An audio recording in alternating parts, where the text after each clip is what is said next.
In a single irreversible moment, Louis XVI ceases to be a king and becomes a message. The crowd does not cheer out of joy, it exhales. Years of hunger, humiliation, and silence collapse into the thud of a head meeting wood. This is not justice, it is pressure released. The French Revolution did not begin with ideals. It began with arithmetic. Bread cost too much. Wages did not move. Taxes climbed, but only for those who could least afford them. The state demanded more while offering less, and the burden settled, predictably, on the many rather than the few. The system did not break overnight. It tightened, notch by notch, until something snapped. What followed is often dressed in the language of liberty, but beneath the slogans was something colder, a population that had calculated the cost of obedience and found it unbearable. Now replace the crown with a boardroom, replace royal decrees with pricing algorithms, rent spikes, and quiet policy decisions. No guillotines, just dashboards. No monarch, just networks of influence. Yet the structure feels familiar. Wealth concentrates, power distances itself, and the cost of living begins to feel less like circumstance and more like design. There is a particular kind of resentment that forms when survival itself feels administered from above, not accidental, not natural, managed. History suggests something unsettling. People can endure inequality for a long time. They can endure even longer if they believe the system is fair. But when the math stops making sense, when effort no longer translates into stability, when contribution no longer earns security, that is when patience curdles into something else. The execution of a king was not the beginning of chaos. It was the evidence that chaos had already been building, quietly, in kitchens, in markets, in unpaid debts. By the time the blade fell, the outcome was no longer shocking. It was overdue, and that is the eerie part. Systems rarely collapse at their weakest point. They collapse at their most indifferent, when those at the top no longer feel the weight of the world they are shaping below them.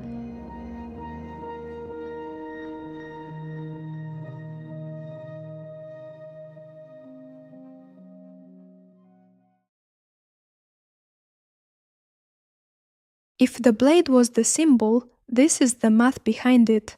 Before anything burned, before any crowds gathered, France was divided into a system that looked stable on paper and suffocating in reality. 3 estates, 3 versions of life. At the top, the first and second estates, the clergy and the nobility. They owned land, controlled influence, and crucially, carried light tax burdens or avoided them almost entirely. Below them, everyone else, the third estate, farmers, laborers, small business owners, professionals, the engine of the country, carrying the full fiscal weight of the state. This wasn't just inequality, it was engineered imbalance. Taxes flowed upward from those with the least margin to spare. Peasants paid on land they didn't truly own, on goods they produced, on survival itself. Meanwhile, the state's debt ballooned, partly from war, partly from mismanagement, and instead of restructuring the system, it squeezed the same group harder. Now add pressure, food prices rise, bread, the most basic necessity, becomes unstable, then scarce, then unaffordable. Wages don't keep up. Work doesn't stop, but it stops being enough. The workforce keeps producing, but the return on that production shrinks. You work more and somehow fall further behind. That's the detail people miss. Revolutions don't come from people who have nothing to lose. They come from people who realize what they do have is quietly being taken from them. The structure starts to feel familiar when you look at it through a modern lens. Groceries climb, not as a spike, but as a steady grinding increase. Each week, a little more.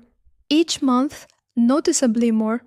There's no single breaking point, just a constant recalibration of what you can no longer afford. Education, once framed as a pathway upward, becomes a calculated risk. Tuition rises faster than opportunity. You don't just study, you invest and hope the return exists. Housing follows the same pattern. Prices detach from income. Ownership becomes distant. Renting becomes permanent. Shelter, like bread, shifts from necessity to negotiation. And underneath all of it, inflation works quietly. It doesn't take your money, it hollows it out. What you earned last year simply doesn't reach as far this year. The numbers may look the same, but their meaning has changed. Back then, it was taxes and bread. Now, it's pricing, debt, and cost of living. Different systems, same pressure point. When the majority carries the system but cannot comfortably exist within it, something starts to erode. Not suddenly, not visibly at first, but steadily. Trust weakens, patience thins, and the question begins to form, quietly but persistently: who is this system actually working for?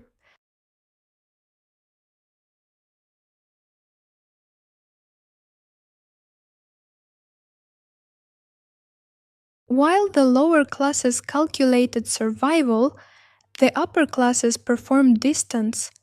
In the years leading up to the French Revolution, the aristocracy did not just live differently, they lived elsewhere, insulated from the consequences of the system that sustained them. At places like Palace of Versailles, wealth wasn't quiet, it was staged: banquets, silk, music, endless ceremony, an entire world designed to reflect abundance, even as scarcity spread outside its gates. The phrase often attributed to Marie Antoinette, "let them eat cake," whether she said it or not, stuck because it captured something deeper than fact. It captured perception, a ruling class so removed from reality that hunger itself became abstract. Bread shortages weren't crises, they were rumors from another world. And that distance mattered more than the luxury itself, because it wasn't just that the elite had wealth, it was that their wealth existed without visible consequence. While others were taxed into exhaustion, the aristocracy remained protected, legally, socially, structurally. Influence ensured that reforms stalled, that burdens stayed where they were easiest to extract. Now shift the setting. The palaces are gone, but the distance isn't. Today's upper class doesn't need Versailles. Visibility does the work. Private jets tracked online, billion-dollar valuations announced in real time, luxury lifestyles broadcast across platforms designed for mass consumption. Wealth is no longer hidden, it's ambient, always present, always visible, always just out of reach. And like before, it's not only the wealth itself, it's how it interacts with the system. Modern elites don't wear crowns, but they shape policy in quieter ways: lobbying firms, political donations, influence networks, mechanisms that operate behind the scenes, ensuring that certain regulations never quite materialize, that tax structures remain favorable, that systemic change moves slowly, if at all, not through decree, but through design.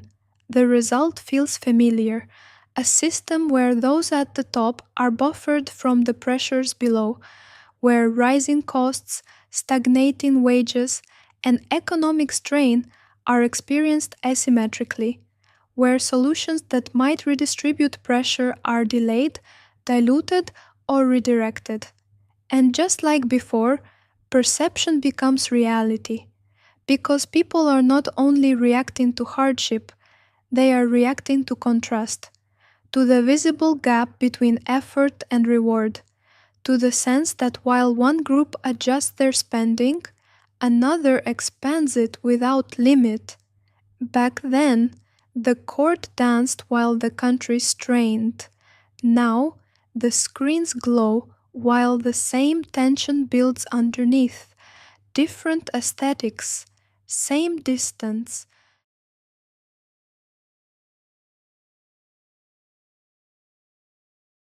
The revolution, when it finally came, was not clean. It was not heroic. It was not orderly. It was not the polished image history sometimes tries to sell.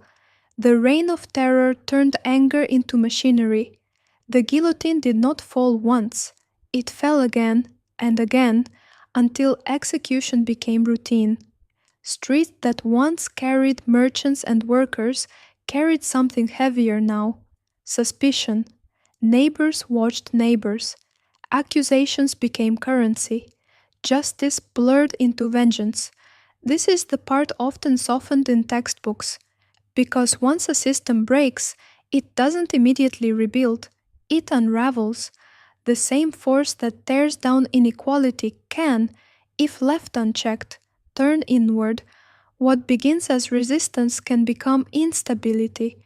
What begins as unity can fracture into fear. And that's the uncomfortable truth history leaves behind. Revolutions don't just punish the powerful, they destabilize everything. Now here's where the parallel shifts. There's a saying, those who don't learn from history are doomed to repeat it. But what happens when those in power are the ones who actually studied it? Modern systems don't rely on visible excess in the same way. Control, where it exists, is quieter, more procedural, more embedded in institutions, policies, and technology rather than spectacle.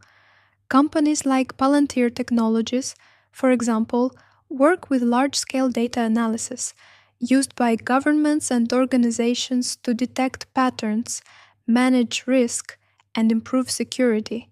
Supporters argue this helps prevent crime and instability. Critics worry about surveillance and privacy.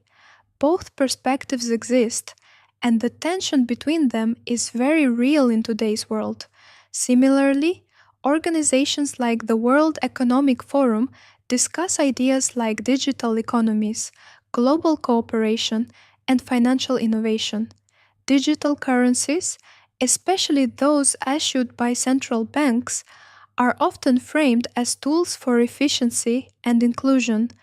At the same time, some people are concerned about how much control or oversight such systems could enable.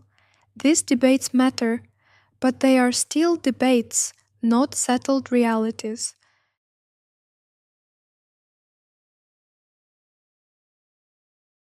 What is clearly different from the 18th century is the battlefield of information.